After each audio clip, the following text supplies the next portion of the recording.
देखिए last class में हम आपको 3 क्वेश्चन होमवर्क दिए थे, ठीक है। क्वेश्चन नंबर 5, क्वेश्चन नंबर 9 और क्वेश्चन नंबर 10। तो सबसे पहले आज के क्लास में हम आपको उन 3 क्वेश्चन का पहले सॉल्यूशन बताते हैं, किस टाइप से वो क्वेश्चन सॉल्व होगा, ठीक है। उसके बाद हम क्लास को आपको आगे बढ़ाएंगे। देखिए सबसे पहले देखिए क्वेश्चन नंबर 5 आपका क्या है। क्वेश्चन यहाँ जैसे लिखा हुआ कॉपी में, क्वेश्चन है आपका इंटीग्रेशन है आपका definite integration limit from 0 to π/2 और ये है cos 2x। तो आपको मालूम है कि cos 2x का इंटीग्रेशन क्या होता है। cos 2x का इंटीग्रेशन होता है sin 2x बाई 2, क्या sin 2x, और फिर D D x of 2x करते हैं तो क्या आता है 2, तो इसका इंटीग्रेशन होता है sin ऑफ 2x, ठीक है, और बाई में 2। और लिमिट क्या है 0 से π/2, तो इस टाइप से लिमिट लगाएंगे, यहाँ 0 और यहाँ आपका π/2। चूंकि 1/2 जो कांस्टेंट है उसको हम बाहर भी कर सकते हैं, ठीक है, तो इसको हम बाहर कर देंगे लिमिट के बाहर में, और लिमिट किस में लग जाएगा sin ऑफ 2x के ऊपर, ठीक, और यहाँ होगा 0 और यहाँ होगा π/2, ठीक। अब क्या करेंगे x की जगह एक बार हम अपर लिमिट डालेंगे π/2, फिर माइनस साइन देके x की जगह लोअर लिमिट डालेंगे 0 डालते हैं, और ये 1/2 बाहर में ही रहेगा, ठीक है, 1/2 बाहर में रह गया। यहाँ पर हम इस टाइप से ब्रैकेट डाल सकते हैं, तो एक बार अपर लिमिट डालिए तो यहाँ पर होगा sine of 2 into x, x की जगह कितना π/2 माइनस देंगे, फिर x की जगह लोअर लिमिट डालेंगे, लेकिन ये पूरा रहेगा, मतलब sine of 2 into x, x की जगह क्या लोअर लिमिट 0। सॉल्व कीजिए इसको, देखिए ये बनेगा 1/2, यहाँ 2 से 2 कट जाएगा, क्या बनेगा sine of pi, sine of pi minus 2 into 0 क्या होगा 0, तो ये बनेगा साइन ऑफ 0, ठीक है। और आपको याद होगा हम साइड में लिख दे रहे हैं फिर से कि साइन ऑफ पाई का वैल्यू क्या होता है 0, साइन 180 का वैल्यू 0 होता है, और साइन ऑफ 0 का वैल्यू क्या होता है ये भी 0, तो साइन 180 0 हो गया और साइन 0 भी 0 हो गया।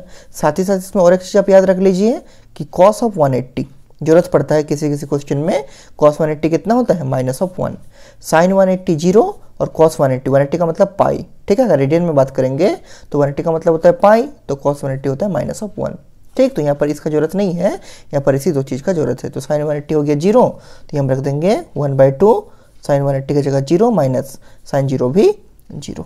सॉल्व करेंगे 0 माइनस 0 होगा 0, और 0 इंटू 1/2 क्या आएगा ये बनेगा 0। This is the answer.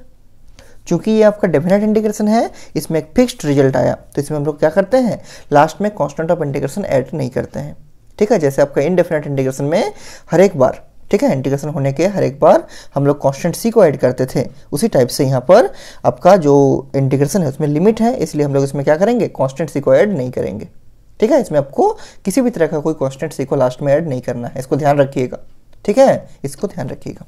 इसके बाद देखिए ये तो हो गया आंसर 0, ठीक है। इसके बाद आपका देखिए नेक्स्ट क्वेश्चन जो आपको होमवर्क दिए थे वो था 9 और फिर 10 नंबर, ठीक है। देखिए क्वेश्चन नंबर 9 आपका क्या है।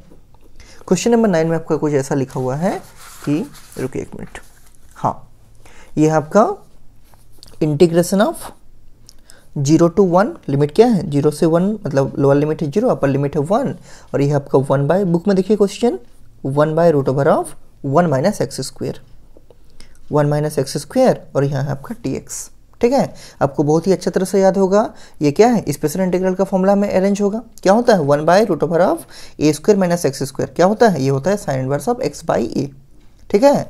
तो यहाँ पर a की जगह कितना है 1, तो ये बनेगा x/1 मतलब x, तो इसका इंटीग्रेशन क्या होगा आपको याद होगा ना इस टाइप से। देखिए अगर आपका कहीं रहता है dx/√a² माइनस एक्स स्क्वेयर, जहाँ पर a आपका कांस्टेंट है, इसका इंटीग्रेशन क्या होता है, इसका इंटीग्रेशन होता है साइन इनवर्स ऑफ x/a, ठीक है, जहाँ पर a आपका कांस्टेंट है। लेकिन चूंकि a आपका 1 है, अगर यहाँ 1 होगा तो 1 का स्क्वायर क्या होगा 1, तो यहाँ आएगा x/1, x/1 मतलब कितना x, तो इसका क्या बनेगा, अगर यहाँ 1 का स्क्वायर होगा तो यहाँ बनेगा साइन इनवर्स ऑफ x, क्योंकि x/1 x होता है, ठीक है। तो यहाँ तो आपका 1 है, तो क्या लिखेंगे इसका इंटीग्रेशन बनेगा sign inverse of x। Actually में क्या होता है a² माइनस एक्स स्क्वायर का रूट ओवर का क्या होता है साइन इनवर्स ऑफ x/a, ठीक है, x/a, लेकिन यहाँ पर a का जगह 1 है इसलिए बनेगा x/1 मतलब x, और लिमिट तो लगा रहेगा किसके ऊपर 0 से 1, तो एक बार x की जगह डालेंगे 1, फिर x की जगह डालेंगे माइनस साइन देके क्या 0, और चूंकि अब आपका डेफिनेट इंटीग्रेशन है इसीलिए इसमें हम लोग लास्ट में कांस्टेंट ऑफ इंटीग्रेशन सी को ऐड नहीं करेंगे, ठीक है। सॉल्व कीजिए इसको, तो ये एक बार बनेगा क्या sign inverse of x, x की जगह 1 डालेंगे तो ये बनेगा साइन इनवर्स ऑफ 1, बीच में देंगे माइनस, और फिर यहाँ क्या लिखेंगे साइन इनवर्स ऑफ 0, ठीक है। सॉल्व करेंगे, अब बोलिए साइन इनवर्स ऑफ 1 मतलब साइन का वैल्यू 1 कहाँ होता है, तो आपको याद होगा कि साइन का वैल्यू एक ही एंगल पे 1 होता है बेसिकली, मतलब 0 से 90 के बीच में अगर बात करेंगे तो, ठीक है।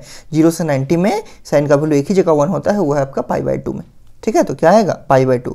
अच्छा, इसमें और एक चीज़ ध्यान दीजिए, जब भी आपको ये लिखना है मतलब एंगल लिखना है तो कोशिश कीजिए हमेशा रेडियन में लिखने का, डिग्री में मत लिखिए, इसको 90 डिग्री मत लिखिए। क्या लिखिएगा 90 मतलब π/2 लिखिएगा, इन टर्म्स ऑफ रेडियन लिखिएगा, ठीक है। तो साइन का वैल्यू 1 कहाँ होता है, π/2 रेडियन में, साइन 90 में 1 होता है। माइनस साइन 0 कितना होता है, मतलब साइन का वैल्यू 0 कहाँ होता है, 0 में, तो ये होगा 0। 0 में रेडियन लिखिए या डिग्री लिखिए, बात बराबर है, कोई फर्क नहीं पड़ेगा, ठीक है। 0 को रेडियन में भी 0 रखा जाता है और 0 को डिग्री में भी 0 लिखा जाता है, लेकिन 90 को रेडियन में π/2 लिखा जाता है। तो जब भी आपको एंगल लिखने का स्कोप मिलेगा, ठीक है, इनडेफिनेट इंटीग्रेशन या फिर डेफिनेट इंटीग्रेशन में, तो वहाँ पर आप कोशिश कीजिएगा उसको रेडियन में लिखने का, 90 डिग्री मत लिख दीजिएगा। क्या लिखिएगा π/2, π/2 मतलब रेडियन, ठीक है। तो इसका आंसर क्या आ गया, π/2 - 0। तो π/2 - 0 मतलब कितना, ये बनेगा आपका π/2। This is the answer. अब क्वेश्चन नंबर 9 बहुत बेसिक था कि dx/√a² - x² क्या होता है, sine inverse of x by a, याद होगा आपको। यहाँ पर 1 है ए के जगह पर, ठीक है, ए के जगह पर 1 है, तो यहाँ पर भी क्या आएगा, साइन इनवर्स ऑफ x/1 मतलब साइन इनवर्स ऑफ x बनेगा, उसी को लिख दिए। लेकिन लिमिट रहेगा, यहाँ पर लोअर लिमिट 0, अपर लिमिट 1, एक बार x की जगह 1 डालेंगे और फिर माइनस तक x की जगह 0 डालेंगे। अब साइन इनवर्स ऑफ 1 मतलब साइन का वैल्यू किस में 1 होता है, तो 90 में 1 होता है, तो यहाँ आएगा π/2। 90 का मतलब क्या, π/2 माइनस साइन इनवर्स ऑफ 0, इसका मतलब साइन का वैल्यू कहाँ आपका 0 होता है, तो 0 में 0 होता है, तो 90 - 0 क्या बनेगा, ये बनेगा 90 मतलब π/2। This is the answer of this question, ठीक है। इसको आप लोग ध्यान से बना लीजिए। इसके बाद देखिए जो नेक्स्ट क्वेश्चन आपका होमवर्क हम दिए थे वो था आपका क्वेश्चन नंबर 10, ठीक है। क्वेश्चन नंबर 10 देखिए, इसको लिखते हैं। ये भी बहुत बेसिक क्वेश्चन था, जिनका बन गया था ये सब उनका ठीक था, नहीं बना था तो देख लीजिए।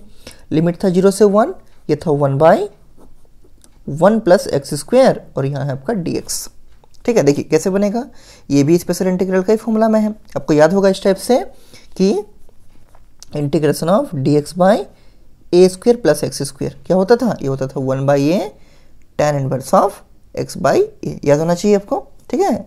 dx/a² + x² क्या होता था आपका 1/a tan inverse of x/a। और अगर इनडेफिनेट होगा तो कांस्टेंट ऐड करेंगे और डेफिनेट होगा तो कांस्टेंट ऐड नहीं करेंगे, हमें समझाने के लिए आपको लिख रहा है साइड में, ठीक है, आपको याद होगा। और इसका हम वीडियो भी बना चुके हैं स्पेशल इंटीग्रल का सारे फॉर्मूला का। अगर आपको फॉर्मूला में अभी तक भी कोई डाउट है फॉर्मूला मेमोराइज करने में, वीडियो को एक बार जरूर से देख लीजिए। अगर वो सब वीडियो को आप बीच बीच में देखिएगा ना, तो इससे आपको क्या होगा ना कि फॉर्मूला सब बड़ा अच्छा से याद हो जाएगा, इसलिए हम उस वीडियो को बनाए हैं, ठीक है। देखिए तो यहाँ पर क्या है, यहाँ पर a की जगह 1 है, तो यहाँ पर अगर 1 डालेंगे तो क्या बनेगा, अगर हमको लिखना होगा कि dx/1 का स्क्वायर 1 होता है प्लस x², कुछ नहीं करना है, जहाँ जहाँ a है वहाँ 1 डाल दीजिए, तो ये बनेगा 1/1 और यहाँ बनेगा tan इनवर्स ऑफ x/1, ठीक है। तो 1/1 तो 1 ही होता है, इसको लिखिए नहीं लिखिए बात बराबर है। और tan इनवर्स ऑफ x/1 का मतलब कितना है, x, तो ये बनेगा simply tan inverse of x। इसका मतलब अगर आपका इंटीग्रेशन रहेगा dx/1 + x² तो क्या होगा tan इनवर्स ऑफ x। क्यों, ये इसी फॉर्मूला के ऊपर बेस है, a² + x² के ऊपर, क्योंकि 1 का स्क्वायर 1 होता है, क्या होगा 1/a tan inverse of x/a, लेकिन a की जगह है 1 इसलिए 1/1 tan इनवर्स ऑफ x/1, तो क्या आएगा 1/1 तो 1 हो जाएगा और tan इनवर्स ऑफ x/1 क्या आएगा, tan इनवर्स ऑफ x आएगा। तो इसी चीज़ को हम डायरेक्टली यहाँ लिखेंगे, ठीक है। तो यहाँ लिखिए बराबर tan इनवर्स ऑफ x, क्या हो, देखिए a² + x² है तो 1/1, a की जगह कितना है 1, तो 1/1 tan इनवर्स ऑफ x/1, तो क्या बनेगा tan इनवर्स ऑफ x बनेगा, साइड में करके आपको दिखा दिए।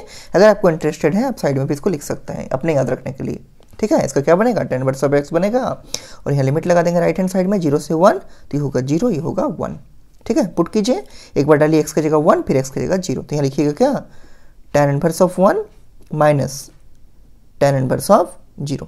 अच्छा, आपको हम पहले जब इन्वर्स ट्रिग्नोमेट्रिक फंक्शन पढ़ा चुके हैं, ठीक है, उस टाइम आपको हम डिटेल में बताए थे कि कोई भी इन्वर्स फंक्शन क्या देता है, हमेशा एंगल देता है, ठीक है, वैल्यू नहीं देता है। जैसे tan इनवर्स ऑफ 1, इसका मतलब tan कितना में 1 का वैल्यू, मतलब tan का कितना डिग्री या कितना रेडियन में 1 होता है, ये आपको वैल्यू दिया हुआ है। और आपको यहाँ एंगल लिखना है, कितना में, आपका एंगल किस में लिखना है, आपको एंगल रेडियन में लिखना है, ठीक है। कोई भी इन्वर्स फंक्शन हमेशा आपको एंगल देगा और एंगल भी किस में लिखना है, इंटीग्रेशन में आपको रेडियन में लिखना है। तो बोलिए कि tan इनवर्स ऑफ 1 मतलब tan का वैल्यू कहाँ पर 1 होता है, तो आपको याद होगा कि tan का वैल्यू 45 डिग्री में 1 होता है, तो 45 का करस्पॉन्डिंग रेडियन कितना होता है π/4, तो यहाँ आएगा π/4 माइनस tan इनवर्स का मतलब tan का वैल्यू 0 कहाँ होता है, तो 0 में 0 होता है, ठीक है। तो यहाँ पर होगा 0, आपको याद होगा tan इनवर्स ऑफ 1 कहाँ होता है 45 में π/4 और tan इनवर्स ऑफ 0 कहाँ होता है 0 डिग्री में, ठीक है, या बोल सकते हैं 0 रेडियन में, तो क्या बन गया 0, तो ये बन गया π/4 - 0, π/4 - 0 का मतलब कितना है π/4, ठीक है, π/4।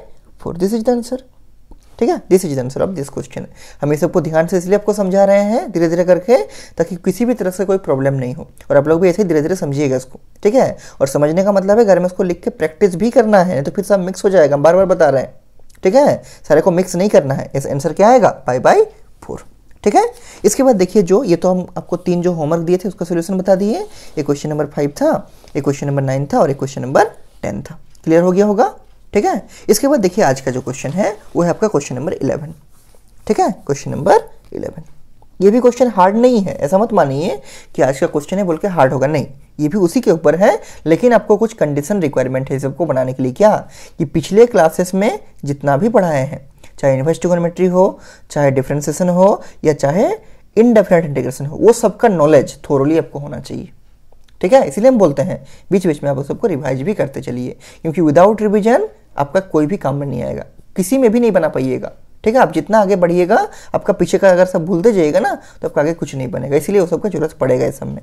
देखिए क्वेश्चन नंबर 11 का भी पिछले क्लासेस का नॉलेज जरूरत पड़ेगा। कैसे, देखिए 11 का क्वेश्चन लिखिए। इंटीग्रेशन है लिमिट 2 से 3, और यहाँ है 1/x² - 1, और यहाँ है आपका dx। अब देखिए ये किस फॉर्मूला के ऊपर बेस है, आपको याद होगा, इसका फॉर्मूला है dx बाई क्या था, dx बाई x² - a²। याद है कि नहीं, फॉर्मूला देख लीजिए। इसका फॉर्मूला क्या होता है, इसका फॉर्मूला होता है 1/2a, याद होगा आपको, 1/2a log mod x - a। ठीक है, बाई x प्लस a, और अगर इनडेफिनेट है तो प्लस कांस्टेंट c भी होगा। यहाँ डेफिनेट है, यहाँ पर हम लोग c को ऐड नहीं करेंगे, लेकिन ये याद होना चाहिए कि dx बाई x² - a² क्या होता है, 1/2a log mod x - a by x plus a, और plus constant of integration c। Same चीज यहाँ भी है, a² की जगह पर कितना है 1, तो जहाँ जहाँ a है वहाँ भी हम डालेंगे 1, और जहाँ जहाँ a² है वहाँ भी डालेंगे 1। क्यों, क्योंकि 1 का स्क्वायर 1 ही होता है। तो नीचे लिखिए सॉल्यूशन। तो ये वाला फॉर्मूला याद होगा तब ना इसको बना पाइएगा, इसलिए हम बोल रहे हैं कि स्पेशल इंटीग्रल का फॉर्मूला कहीं आपको डायरेक्टली यूज होगा और कहीं आपको इनडायरेक्टली यूज होगा, इसीलिए सबका वीडियो हम पहले ही बना दिए आपके लिए, लेकिन अब आपका जिम्मेदारी है कि उसको आप ध्यान से देखिए। ठीक है, समझ में आ रहा है। ठीक है, ये सबको लिख लीजिए, साइड में लिखते चलिए, जिसको प्रैक्टिस भी होता रहेगा, लेकिन माइंड में सब हमेशा रखना है। ठीक है, भूलना नहीं है। इसको अप्लाई करते हैं, देखिए क्या होगा इसका, ये बनेगा 1/2a, 1/2, a कितना है, a है 1, तो ये बनेगा 2 × 1। ठीक है, यह बनेगा log mod x - a, x की जगह x है तो यहाँ होगा x - 1, a की जगह कितना है 1, बाई x प्लस है, मतलब x प्लस 1, ये मॉड क्लोज। और उसके बाद क्या करेंगे, चूंकि इंटीग्रेशन हो चुका है, स्क्वायर ब्रैकेट में इसको घेर देंगे, और ये लिमिट को राइट साइड डाल देंगे, ये 2 और ये 3। ठीक, अब देखिए 1/2 × 1 2 हो गया, और 1/2 क्या है, कांस्टेंट है, इसको बाहर कर दीजिए, तो 1/2 बाहर हो गया, और इसके अंदर क्या रह गया, इसके अंदर आपका रह गया, इस टाइप से लिख दीजिए log mod x - 1 by x plus 1, ये मॉड क्लोज, और यहाँ लिमिट रहेगा 2 से 3। अब क्या करना है, एक बार x की जगह आपको डालना है अपर लिमिट 3, फिर पूरा को लिखना है, फिर माइनस देके x की जगह डालना है लोअर लिमिट 2, लेकिन ये सब लॉग वगैरह के साथ में लिखना है। ठीक है, उसको ध्यान दीजिएगा। देखिए, और बाहर में 1/2 रहेगा, 1/2 रह गया। ठीक है, ऐसा ब्रैकेट डाल दीजिए। देखिए डालते हैं अपर लिमिट, तो यहाँ होगा log ऑफ मॉड x की जगह अपर लिमिट डालते हैं 3, तो ये बनेगा 3 - 1 बाई 3 प्लस 1 मॉड क्लोज, फिर माइनस देंगे, फिर क्या लिखेंगे, x की जगह डालेंगे लोअर लिमिट, तो माइनस ऑफ log x की जगह लोअर लिमिट 2 है, तो ये बनेगा 2 - 1 बाई 2 प्लस 1 मॉड क्लोज, और ये ब्रैकेट भी क्लोज। ठीक है, क्लियर हो रहा होगा। अब देखिए यहाँ होगा 1/2, यहाँ देखिए log ऑफ मॉड 3 - 1 होगा 2, और 3 प्लस 1 होगा 4, माइनस log 2 - 1 होगा 1, और 2 प्लस 1 होगा 3। ठीक है, ये मतलब ब्रैकेट क्लोज। थोड़ा सा और सॉल्व कीजिए, कटेगा 2 से, 2 × 1 = 2, 2 × 2 = 4। ठीक है, तो ये बनेगा 1/2, यहाँ बनेगा log of mod 1/2 minus log of mod 1/3। ठीक है, ब्रैकेट क्लोज। अब देखिए, आपको हम log का प्रॉपर्टी पहले पढ़ा चुके हैं। ठीक है, हम इसको साइड में लिखते जा रहे हैं, जो जो चीज़ हम मेरा यूज हो रहा है उसको हम साइड में आपको लिख के समझा रहे हैं। देखिए क्या log का प्रॉपर्टी था कि अगर कहीं लिखा हुआ है log of m minus log of n, तो उसको क्या लिख सकते हैं, log ऑफ m/n। इसका उल्टा भी होगा, अगर कहीं लिखा हुआ है log ऑफ m/n, तो उसको भी आप लिख सकते हैं क्या, log of m minus log of n। क्यों इसको बताएं, क्योंकि हम यूज करने वाले हैं। देखिए log ऑफ m/n, इसको हम क्या लिखेंगे, log of m minus log of n। Similarly यहाँ पर भी क्या है, यहाँ पर भी है आपका log ऑफ m/n। देखिए कहाँ है आपका, यहाँ पर log ऑफ m/n, तो log of m minus log of n यहाँ पर भी होगा। ठीक है, देखिए उसको यूज कर रहे हैं। देखिए तो ये 1/2 बाहर में रहेगा, इसको रख दीजिए, यहाँ पर यूज करेंगे, ये होगा log ऑफ m, m का जगह कितना है 1 माइनस log ऑफ 2, इसको एक ब्रैकेट में रख दीजिए इस टाइप से, या माइनस से माइनस दे दीजिए। यहाँ पर देखिए क्या होगा, log ऑफ 1 माइनस ये 1 है, ठीक है, log of 1 minus log of 3, ठीक। और ये स्क्वायर ब्रैकेट जो ओपन था उसको यहाँ क्लोज कर दीजिए, जिसके बाहर में 1/2 आपका सिचुएटेड है। थोड़ा सा इसको सॉल्व कीजिए, ये बनेगा 1/2, ब्रैकेट को ओपन कीजिए, कौन वाला ब्रैकेट, ये वाला माइनस वाला ब्रैकेट। तो यहाँ log ऑफ 1 है माइनस log ऑफ 2 है माइनस log ऑफ 1 है, और ये माइनस इंटू माइनस क्या हो जाएगा, प्लस log ऑफ 3 है। माइनस log ऑफ 1 और log ऑफ 1 का कुछ नहीं मतलब प्लस है, तो ये वाला प्लस और ये वाला माइनस से कट जाएगा, ठीक है। क्या बचेगा, log of 3 minus log of 2, घुमा के उसको लिखते हैं तो ये बनेगा 1/2, ब्रैकेट के अंदर होगा log ऑफ 3 का आगे प्लस, उसको पहले लिखते हैं log of 3 minus log of 2। अब फिर इसी प्रॉपर्टी को यूज करेंगे कि log of m minus log of n क्या होता है, log ऑफ m/n, ठीक है। तो यहाँ log of m minus log of n है, इसको हम लिखना चाहेंगे log ऑफ m/n, लिख दीजिए। तो ये बनेगा 1/2 log ऑफ मॉड 3/2। चूंकि 3 एक पॉजिटिव नंबर है, 2 भी एक पॉजिटिव नंबर है, और पॉजिटिव नंबर का मॉड भी क्या होता है, पॉजिटिव ही आता है। मॉड का काम क्या है, उसके अंदर अगर कोई नेगेटिव नंबर हुआ उसको पॉजिटिव बना देगा, और पॉजिटिव है तो पॉजिटिव ही रखेगा, ठीक है। तो इसमें हम मॉड हटा सकते हैं क्योंकि ये पॉजिटिव है ऑलरेडी, पॉजिटिव को पॉजिटिव ही रखेगा, जिसको हम ऐसा लिख सकते हैं 1/2 log ऑफ, ब्रैकेट में लिख दीजिए 3/2, ठीक है। मॉड लिखने का जरूरत नहीं क्योंकि ये पॉजिटिव नंबर है, पॉजिटिव को पॉजिटिव ही कर देगा, तो इसको ब्रैकेट में लिख दीजिए 3/2 एंड दिस इज आंसर। फिर लास्ट में प्लस से को ऐड मत कर दीजिए, ठीक है, क्यों, क्योंकि ये आपका डेफिनेट इंटीग्रेशन है। तो आंसर क्या बन गया, 1/2 log of 3/2, 1/2 log of 3/2, this is the answer, ठीक है। तो आपका 11 नंबर का आंसर बन गया। इसी तरह का देखिए और एक क्वेश्चन है, क्वेश्चन नंबर 12, ये समझ में आ गया होगा, ठीक है, 1/2 log ऑफ 3/2। क्वेश्चन नंबर 12 में देखिए क्या है, क्वेश्चन नंबर 12, उसके बाद लिखिए इसको, ठीक है। देखिए एक मिनट रुकिए, हाँ यहां पर देखिए क्वेश्चन नंबर 12 में आपको दिया है,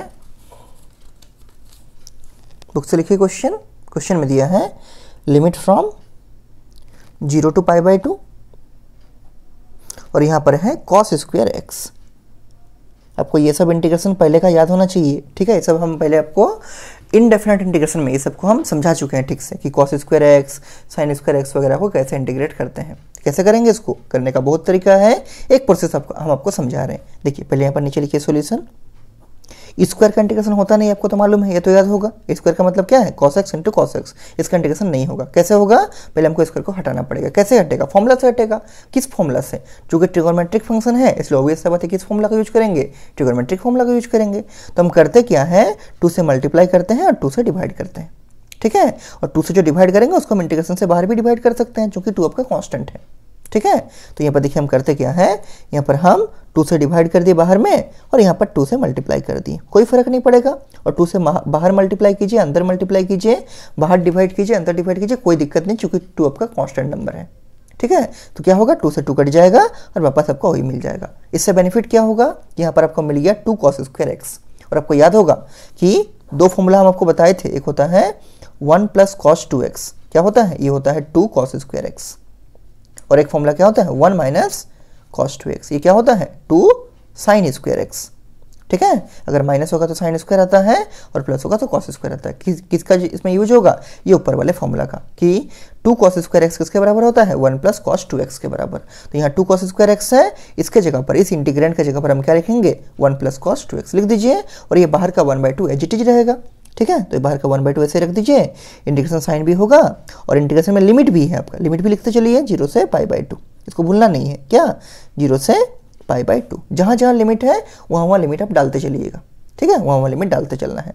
0 से π/2 होगा, और 2 cos स्क्वायर x, इसके जगह क्या पुट करेंगे, 1 + cos 2x, ब्रैकेट में डाल दीजिए 1 + cos 2x, ठीक है। और यहाँ बाहर में होगा आपका dx। अब कुछ नहीं करना है, इसको आपको इंटीग्रेट करना है। इंटीग्रेट करने आपको आता है, 2 पार्ट में स्प्लिट होगा क्योंकि ये प्लस है, लेकिन हम स्प्लिट नहीं कर रहे हैं, इसे डायरेक्टली इंटीग्रेट कर रहे हैं, क्योंकि हम इंटीग्रेशन का ये वाला बना रहे हैं, डेफिनेट इंटीग्रेशन, ठीक है। तो उसमें अगर स्प्लिट करते जाएंगे तो और लंबा बनेगा, एक ही तो लंबा हो रहा है, लिमिट पुट करना पड़ता है, ठीक है। तो हम उस लंबाई लेंथ से बचने के लिए हमको मालूम चल रहा है कि यहाँ पर प्लस है, तो 2 पार्ट में स्प्लिट होगा और 2 बार इंटीग्रेशन होगा। एक बार होगा 1 dx का, तो 1 dx का क्या होता है, x होता है, और एक बार होगा cos 2x dx का, cos 2x का क्या होता है, sin 2x/2, ठीक है, sin 2x/2, तो उसको हम डायरेक्टली करेंगे और लिमिट की जगह पर उसको लिख देंगे राइट हैंड साइड में स्क्वायर ब्रैकेट देके, और बाहर में 1/2 रहेगा।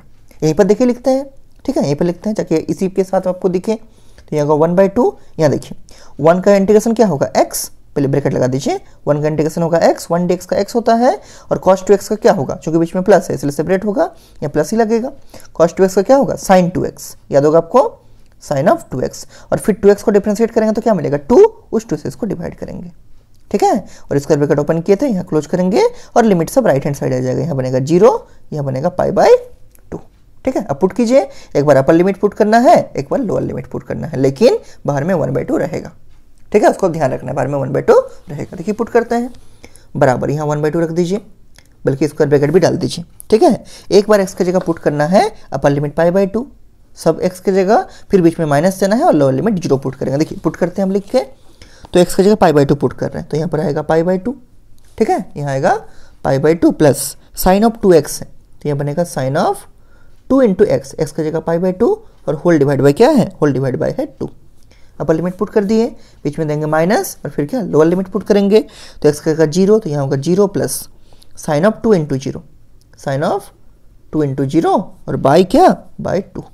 ये ब्रैकेट क्लोज और ये ब्रैकेट भी क्लोज। थोड़ा सा सॉल्व करते हैं इसको, देखिए तो ये वाला 2 जो है इससे कटेगा क्योंकि ये भी एंगल में है और ये भी एंगल में है, तो this 2 is cancel with this 2, ठीक है। सॉल्व कीजिए इसको, तो ये बनेगा 1/2 ब्रैकेट रहेगा, ठीक है। इस ब्रैकेट को ओपन कर दीजिए, छोटा वाला ब्रैकेट को, यहाँ होगा π/2, यहाँ देखिए प्लस 2 से 2 कट चुका है ऊपर वाला, चूंकि ये भी एंगल में है, ये भी एंगल में है, ठीक है। नीचे वाला 2 एंगल में नहीं है, ध्यान दीजिएगा, नीचे वाला जो 2 है वो होल डिवाइड में है, ठीक है, एंगल में नहीं है, तो ऊपर वाला 2 इस π/2 वाला 2 से कट जाएगा, क्योंकि दोनों एंगल में था। क्या बचा, साइन ऑफ पाई बचा, तो ये लिखेंगे साइन ऑफ पाई और होल डिवाइड बाई क्या है, होल डिवाइड बाई 2 है, ठीक। यहाँ बीच में देखिए ये तो 0 तो हट गया पहले से ही, 0 तो हट जाएगा, ठीक है। क्या बचेगा, ये माइनस इंटू प्लस होगा माइनस, और यहाँ देखिए साइन ऑफ 2 इंटू 0 क्या होगा 0, तो यह बनेगा साइन ऑफ 0 बाई कितना 2, ये होल डिवाइड बाई 2 है, ठीक है, बाई 2, ये भी होल डिवाइड बाई 2 है, ये भी होल डिवाइड बाई 2 है। अब एक चीज देखिए, अभी आपको लिख के दिखाएं कि साइन 0 का वैल्यू 0 होता है और कोइंसिडेंटली साइन पाई का वैल्यू भी 0 होता है, तो ये 0/2 हो जाएगा 0, ये भी 0/2 हो जाएगा 0, तो क्या बचेगा π/2, और आगे में है 1/2, तो π/2 इंटू 1/2 मतलब π/4 आपका आंसर बनेगा, लेकिन लिखना पड़ेगा ये, ठीक है। तो यहाँ लिखिएगा 1/2, ये होगा π/2 प्लस साइन पाई होता है 0, तो ये बनेगा 0/2 माइनस साइन 0 होता है 0, ये बनेगा 0/2। अगर आप चाहें तो साइड में लिख सकते हैं सिंस साइन पाई बराबर 0 एंड साइन 0 बराबर 0। और आपको ये भी याद दिलाए थे हम कि कॉस पाई का वैल्यू कितना होता है, -1, उसको याद रखिएगा, क्योंकि उसका भी साइमल्टेनियसली जरूरत पड़ता ही है, ठीक है, इसलिए वो सबको याद रखते जाना है। जो सेम चीज़ का है ना वो सबको साथ में याद करते रहिए ताकि कोई प्रॉब्लम नहीं। जैसे अगर साइन पाई आ गया तो कॉस पाई भी याद कर लिए, क्या होता है -1, तो हमको उसका जरूरत नहीं है फिलहाल यहाँ पर, लेकिन अलग क्वेश्चन में जरूरत पड़ सकता है, इसलिए आपको हम उसको याद दिला दिए, ठीक है। देखिए तो यहाँ पर क्या करेंगे, साइन पाई की जगह रख दिए 0 और साइन 0 का 0 रख दिए, तो 0/2 0 होगा, ये भी 0 होगा, तो इसको लिखिए 1/2 यहाँ π/2 प्लस 0 और माइनस 0, तो ये खत्म हो जाएगा, 0 0 हट जाएगा, बचेगा π/2 इंटू 1/2, तो ये बचेगा π/2 इंटू 2 क्या होगा 4, तो ये बनेगा π/4। This is the answer of this question, ठीक है। इसको आप लोग ध्यान से लिख लीजिए। ये कौन सा क्वेश्चन था, this is the question number 12, ठीक है, ये आपका 12 नंबर क्वेश्चन था। इसके बाद देखिए एक क्वेश्चन है आपका क्वेश्चन नंबर 8, ठीक है, क्वेश्चन नंबर 8 हम लोग का शायद नहीं हुआ था, हम आपको 9 10 होमवर्क दिए थे 7 कराने के बाद, यहाँ देख लीजिए 6 हुआ था, 7 हुआ था, ठीक है, फिर हम आपको 9 10 होमवर्क दिए थे, 8 हम लोग का नहीं हुआ था, ठीक है। तो देखिए 8 नंबर क्वेश्चन लिखते हैं, लेकिन 8 नंबर क्वेश्चन लिखने से पहले, ठीक है, एक बार आप लोग याद कीजिए आप लोग को किस किस का इंटीग्रेशन आता है, किस किस ट्रिगोनोमेट्रिक फंक्शन का इंटीग्रेशन आता है। तो अगर आप लोग समराइज कीजिएगा तो आपको याद आएगा कि साइन x का आता है, कॉस x का आता है, टेन x का आता है, कॉट x का आता है और सेक x का आता है इंटीग्रेशन, ठीक है। आप लोग ये सब जानते हैं सारा चीज, लेकिन अभी तक कोसेक एक्स का इंटीग्रेशन आपको नहीं मिला कहीं पर, तो सबसे पहले इसको नोट करके लिखिए। ये क्वेश्चन बन गया आपका, ये क्वेश्चन खत्म होने के बाद नीचे में लिखिए नोट करके, ठीक है। हम देखते हैं बहुत जल्दी ही आपको सारे ट्रिगोनोमेट्रिक फंक्शन का इंटीग्रेशन एक वीडियो में बना देंगे, ताकि उसको भी आप लोग देख लें, और जो जो हम फॉर्मूला का बना रहे हैं उसको कोशिश कीजिए एक पेज में लिख के आपका कॉपी का फ्रंट पेज में साट के रखिए, मैथ कॉपी का, ऑब्वियस सा बात है, मैथ कॉपी के फ्रंट पेज में साटिएगा, ठीक है, मैथ कॉपी का फ्रंट पेज में साट के रखिए, और जब भी मैथ रिवाइज करने बैठिए एक झलक उसको देख लीजिए बस। इससे आपका क्या होगा कि जितना बार आप दिन में मैथ कॉपी खुलिएगा उतना बार आपको वो रिवाइज होते रहेगा, और आपका बहुत ही अच्छी तरह से रिवाइज होगा, कभी भी डाउट नहीं आएगा कि साइन एक्स का कॉसेक होता है, मतलब कॉसेक्स होता है, या साइन एक्स का माइनस कॉसेक्स होता है, ये सब में कभी डाउट नहीं आएगा, ठीक है, लेकिन उसको रिवाइज करना पड़ेगा बार बार। हम देखते हैं उसको जल्दी वीडियो बना देंगे। फिलहाल यहाँ देखिए नोट में आपको लिखा रहे हैं कि आपका एक तो लास्ट इंटीग्रेशन बाकी था, किसका, cosec x का, ठीक है, उसको लिख लीजिए। नोट देखें कि इंटीग्रेशन ऑफ cosec x पांचों का हो चुका है, sin x का हो चुका है, cos x का हो चुका है, tan x का हो चुका है इंटीग्रेशन, cot x का भी हो चुका है, sec x का भी हो चुका है, एक तो लास्ट बाकी था क्या, cosec x dx, ठीक है। इसका इंटीग्रेशन लिख लीजिए, इसका इंटीग्रेशन होता है log mod cosec x minus cot x, ठीक है, minus cot x mod close. ये कहीं कहीं यूज होगा, जैसे आपका भी क्वेश्चन नंबर 8 में भी यूज होने वाला है, इसलिए आपको हमें दिखा दिए वाला, ठीक है, log mod cosec x minus cot x, इसको याद रखिएगा। तो आपका 6 ट्रिगोनोमेट्रिक फंक्शन का इंटीग्रेशन हम आपको समझा दिया अभी तक, ठीक है। 6 ट्रिगोनोमेट्रिक फंक्शन का डिफरेंशिएशन भी आपको मालूम है और 6 ट्रिगोनोमेट्रिक फंक्शन का आपको इंटीग्रेशन भी मालूम है, ठीक है। तो हम देखते हैं बहुत ही जल्द आपका इसके ऊपर भी हम एक वीडियो बनाएंगे, ठीक है। आजकल में देखते बना देंगे, अगर संभव नहीं हो पाएगा बोर्ड में बनाना तो कॉपी में लिख के ही बना देंगे, कोई दिक्कत नहीं उसमें। आपको समझने से मतलब है, आपको तो बोर्ड और कॉपी का कोई दिक्कत नहीं है, आपको समझ में आना चाहिए, समझ में आएगा दोनों में, ठीक है। बल्कि कॉपी वाला और अच्छा होगा क्योंकि उसमें आपको लिखने भी समझ में आएगा कैसे हम लिखेंगे, ठीक है, इसीलिए। तो फिलहाल इसको याद रखिएगा आप लोग। अब देखिए आप इसके बाद लिखिए क्वेश्चन नंबर 8, ठीक है। क्वेश्चन नंबर 8 देखिए, क्वेश्चन नंबर 8 क्या है, बुक से लिखिए क्वेश्चन, अब आराम से बनेगा। इंटीग्रेशन है क्या, π/6, ठीक है, π/6 से π/4 और यहाँ आपका cosec x, वही क्वेश्चन है cosec x dx। ये तो आपको फॉर्मूला लिखा दिया नोट में, बल्कि इसको घेर के रख दीजिए, ठीक है, नोट वाला जो है उसको आप घेर के रखिए, ठीक है। और यहाँ देखिए इंटीग्रेशन है π/6 से π/4, π/6 का मतलब 30 डिग्री, π/4 का मतलब कितना 45 डिग्री, और ये cosec x है। तो अभी आपको दिखाएं कि cosec x का इंटीग्रेशन क्या होता है, log mod cosec x minus cot x, ठीक है, उसी का यूज करके इसको निकालिए तो क्या होगा, ये वही बनेगा log of mod cosec x minus cot x। और चूंकि आपका क्या है, डेफिनेट इंटीग्रेशन है, इसलिए इसको स्क्वायर ब्रैकेट में घेरेंगे और इस लिमिट को राइट हैंड साइड लिखेंगे π/6 से π/4, ठीक है। अब थोड़ा सा सॉल्व करेंगे, देखिए क्या करेंगे, एक बार x का जगह अपर लिमिट डालेंगे, फिर x का जगह लोअर लिमिट डालेंगे, लेकिन पूरा के साथ में log भी रहेगा साथ में, ठीक है। डालिए तो यहाँ पर एक बार होगा log ऑफ mod, पहले अपर लिमिट डालिए, ठीक है, तो cosec x इसका जगह डालिए π/4 माइनस क्या cot x की जगह डालिए π/4। हम अभी अपर लिमिट डाल रहे सिर्फ, ठीक है, ये मोड क्लोज, ठीक है, अपर लिमिट डाल दिए, फिर बीच में देंगे यहाँ माइनस, ठीक है, फिर डालेंगे log, अब लोअर लिमिट डालिए तो यहाँ होगा cosec ऑफ x, इसका मतलब क्या, लोअर लिमिट है π/6 minus cot of lower limit है π/6, ठीक, मोड क्लोज। क्लियर है। एक बार हम डालें x की जगह अपर लिमिट π/4, तो यहाँ भी π/4, यहाँ भी π/4, बीच में दिए हैं माइनस, ठीक है, फिर x की जगह लोअर लिमिट डालें π/6, तो यहाँ पर भी π/6 और यहाँ पर भी π/6। थोड़ा सा सॉल्व कीजिए इसको, देखिए क्या होगा, तो ये बनेगा log ऑफ mod। अब याद रखना है आपको वैल्यू, देखिए cosec ऑफ π/4, तो अगर आपको cosec का वैल्यू याद नहीं है तो आप साइन से काम चला सकते हैं। देखिए कैसे काम चलेगा, आपको हम समझा रहे हैं यहाँ पर, क्योंकि हो सकता है आप एग्जाम में वैल्यू भूल जाए या मिक्स हो जाए, तो उसमें कोई परेशानी नहीं होना है आपको। देखिए cosec π/4 क्या होता है, हमको मालूम है कि cosec जो है साइन का उल्टा होता है, तो sin π/4 तो आपको याद होना चाहिए। sin π/4 कितना होता है, 1/√2, तो अगर sin π/4 1/√2 होता है तो cosec π/4 क्या होगा, इसका उल्टा, मतलब ये होगा √2/1, तो √2/1 का मतलब कितना, √2, तो यहाँ से आपको मिल गया कि cosec π/4 होता है √2। उसी टाइप से यहाँ देखिए, इसको ये तो याद होगा आपको, cot ऑफ π/4, cot π/4 मतलब कितना, cot 45, cot 45 कितना होता है 1, तो ये बनेगा -1, ये मोड क्लोज, यहाँ देखिए माइनस, यहाँ log mod, यहाँ देखिए cosec ऑफ π/6, तो अगर आपको cosec π/6 का वैल्यू याद है तब तो वेल एंड गुड, अच्छा है। अगर आपको बाई चांस वैल्यू याद नहीं है, डाउट हो रहा है क्या होगा, तो आप साइन से निकाल सकते हैं। कैसे, तो sin π/6, π/6 का मतलब होता है 30 डिग्री, ठीक है, तो sin 30 का वैल्यू कितना होता है, ये होता है 1/2, ठीक, तो cosec 30 क्या होगा, इसका उल्टा, तो ये बनेगा 2/1, और 2/1 का मतलब कितना होता है 2, क्योंकि आपका cosec जो होता है साइन का उल्टा होता है, ठीक है, तो ये बनेगा 2, तो यहाँ होगा log of mod 2 minus cot π/6, आपको याद होगा cot π/6 क्या होता है, tan π/6 का उल्टा, π/6 का मतलब 30 डिग्री, ये याद रखिएगा, π/6 का मतलब कितना, π/6 का मतलब 30 डिग्री, ठीक है। तो देखिए cot π/6, अगर आपको cot π/6 का वैल्यू नहीं याद है तो कैसे निकालिएगा, तो cot जो होता है ये होता है cos बाय साइन, ठीक है, तो आप निकालिए कि cos ऑफ π/6, π/6 का मतलब 30 डिग्री, तो cos 30 बाई साइन 30, ऐसा वैल्यू निकाल सकते हैं, हालांकि आपको याद होना चाहिए, ठीक है, हम बाई चांस का बात बता रहे हैं, अगर आप एग्जाम में बोलेंगे तो आप निकाल सकते हैं। तो cot ऑफ 30 क्या होगा, cos 30 बाई साइन 30, चूंकि cos बाई साइन होता है cot। अब देखिए cos 30 का वैल्यू कितना होता है, ये होता है √3/2, बाई साइन 30 का वैल्यू कितना होता है, ये होता है 1/2, तो ऊपर का डिनोमिनेटर 2, नीचे का डिनोमिनेटर 2 से कट जाएगा, क्या बचेगा √3/1, √3/1 का मतलब होता है √3, इसका मतलब कॉट ऑफ पाई बाई 6 क्या होता है, मतलब कॉट ऑफ 30 क्या होता है, ये होता है आपका √3।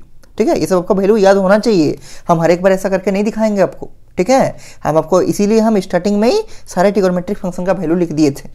ठीक है, मतलब साइन से लेके कोसेक तक और 0, 30 डिग्री, 45, 60 और 90।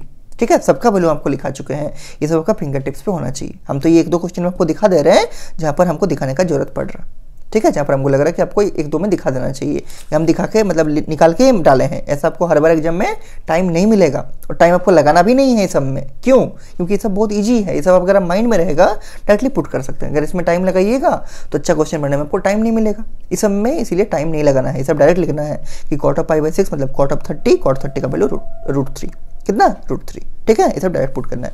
अब देखिए क्या करेंगे, इसको मान लीजिए m और इस पूरे को मान लीजिए n, जो मॉड के अंदर में है। तो log of m minus log of n, फिर से वही property log of m by n लिख दीजिए। तो ये बनेगा log ऑफ मॉड क्या, मॉड √2 माइनस 1 बाई 2 माइनस √3। ठीक है, this is the answer. 1 minute रुकिए, हम इसको चेक कर लेते हैं कि आपका आंसर जो निकला है वो सही है कि नहीं। आप लोग भी चेक कीजिए बुक से। 8 नंबर देखिए, तो 7 पॉइंट कौन सा एक्सरसाइज था, 7.9 था ना।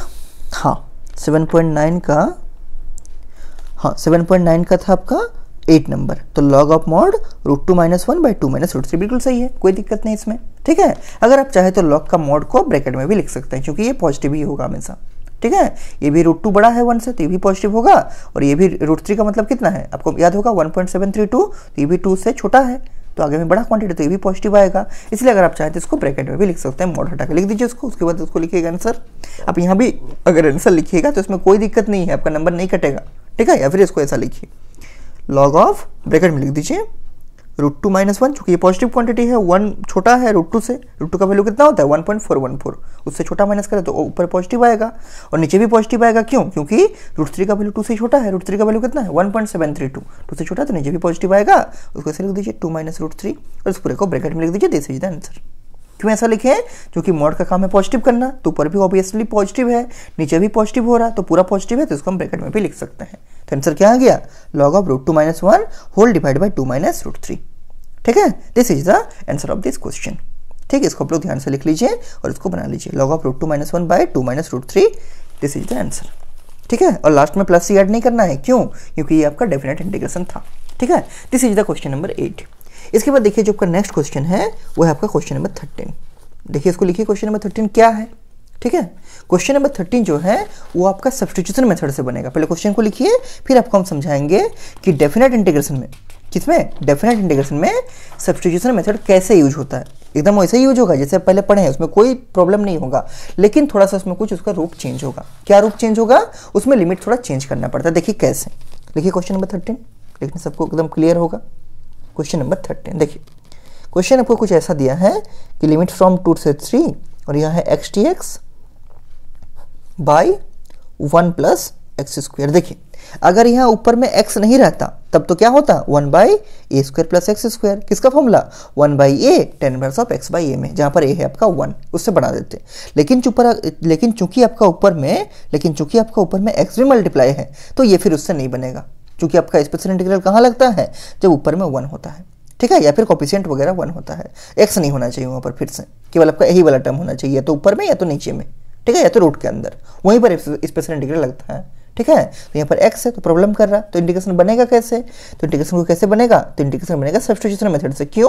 क्योंकि नीचे में एक्स स्क्वायर है और हमको मालूम चल रहा है कि अगर हम एक्स स्क्वायर को डिफरेंशिएट करेंगे तो मेरा 2x मिलेगा, तो 2x का मतलब x मिलेगा, तो हमको x dx मिल जाएगा। इसका मतलब अगर हम नीचे वाले को t मानेंगे तो ऊपर वाला आपका dt बनेगा। हाँ, dt बाई 2 बन सकता है, dt बाई 3 बन सकता है, वो तो कॉन्स्टेंट है, उसमें कोई दिक्कत नहीं है। आपका यहाँ ये वाला dt बनना चाहिए। ठीक है, तो हम क्या करते हैं, नीचे वाले को हम t करते हैं पुट। ठीक है, नीचे लिखिए पुटिंग। देखिए जितना भी आपका डेफिनेट इंटीग्रेशन है बनेगा इंडेफिनेट तरीका से ही। ठीक है, लेकिन केवल लास्ट में उसमें क्या करना है, लिमिट को पुट कर देना है और कॉन्स्टेंट को ऐड नहीं करना, बस इतना ही फर्क है और इसमें कोई फर्क नहीं है। पुट कीजिए, पुटिंग 1 प्लस एक्स स्क्वायर बराबर टी। अब क्या करते हैं, dx को चेंज करते हैं इन टर्म्स ऑफ dt में। कैसे? इसको डिफरेंशिएट कीजिए both side with respect to x, तो क्या होगा 1 का डिफरेंशिएशन 0 होगा, एक्स स्क्वायर का होगा 2x और t का differentiation with respect to x क्या होगा dt बाई dx। हमको क्या चाहिए ऊपर में, x dx चाहिए, तो यहाँ से x और dx को मल्टीप्लाई करेंगे, 2 को नीचे ले आएंगे, तो यहाँ से बनेगा x dx बराबर dt बाई ठीक, dt/2 यहाँ हो गया। अब एक चीज ध्यान दीजिए, जब भी आपका लिमिट रहेगा और आप सब्स्टिट्यूशन यूज किए हैं, इसको ध्यान से समझिएगा, ठीक है, इसको एकदम कंसंट्रेट होकर समझिएगा। जब भी आपका लिमिट है, मतलब आपका डेफिनेट इंटीग्रेशन है और आप सब्स्टिट्यूशन मेथड को यूज किए हैं, तो कभी भी इसको डायरेक्टली पुट नहीं करना है। ये जो लिमिट था, ये लिमिट किसके लिए था? फॉर x, या बोल सकते हैं फॉर dx, ठीक है।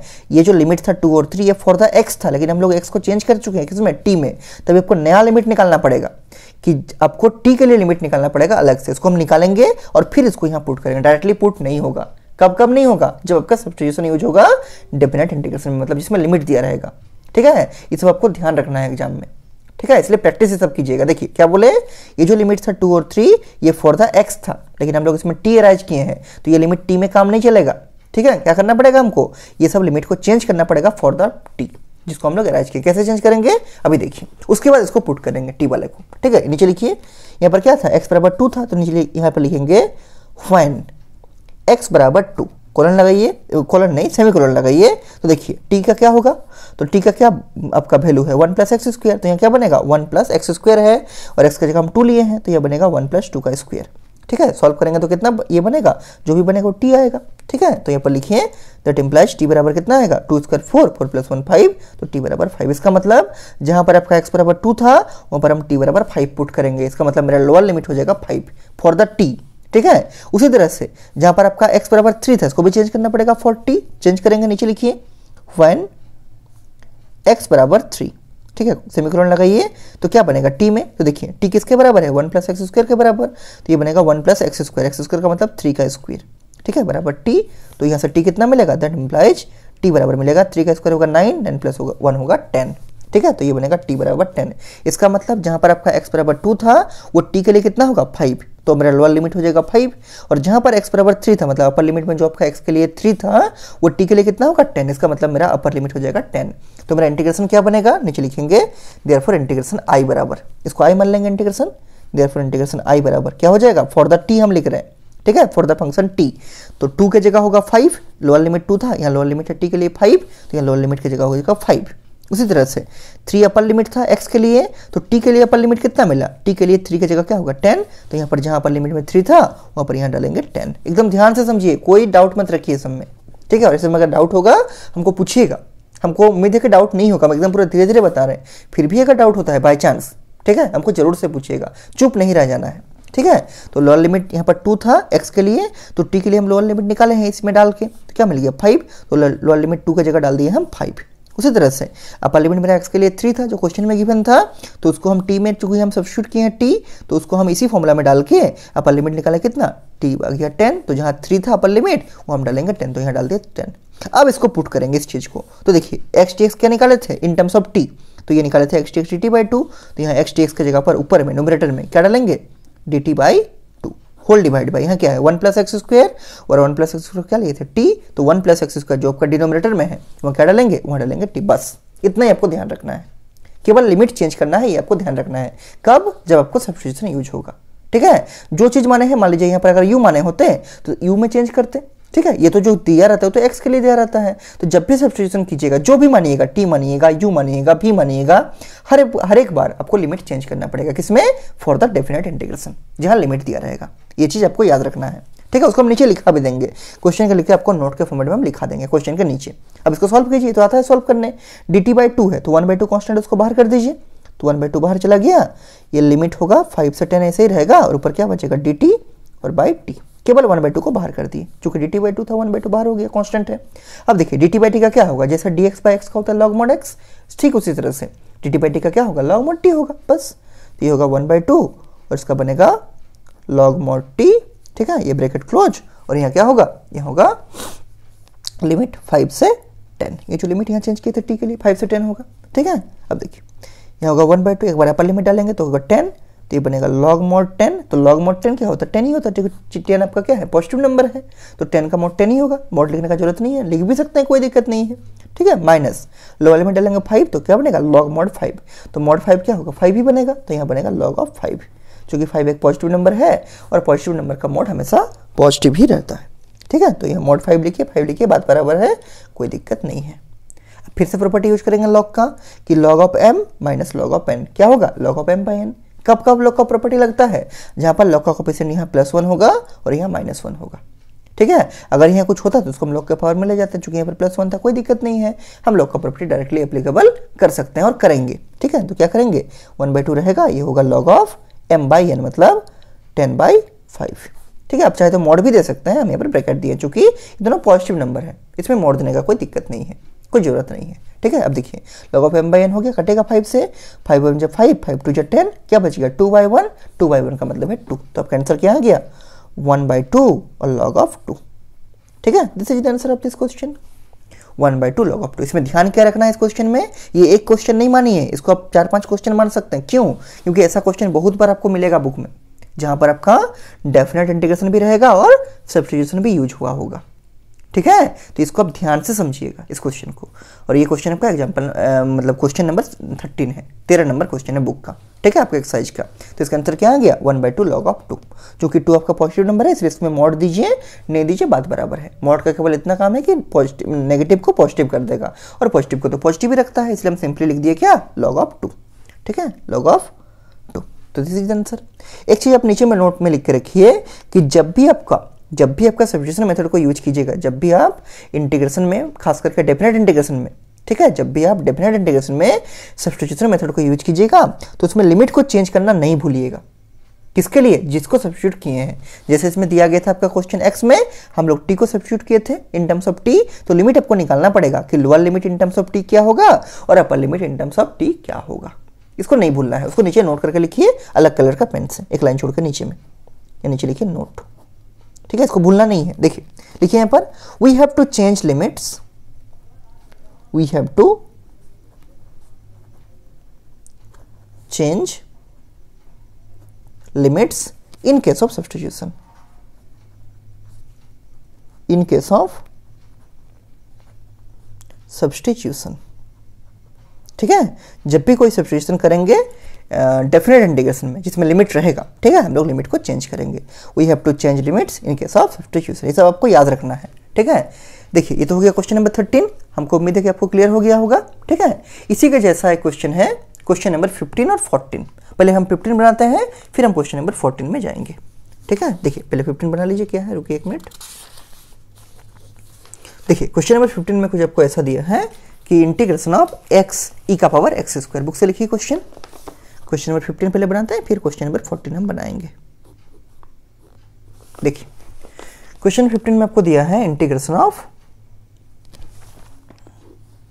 x इंटू ई का पावर x² है ना, e का पावर x², और यहाँ है आपका dx, ठीक है, यहाँ आपका dx। देखिए कैसे बनेगा क्वेश्चन, अगर ये क्वेश्चन आपका लिमिट भी है, लिमिट क्या है, लिमिट है आपका 0 से लेके 1, ठीक है, लिमिट आपका 0 से लेके 1।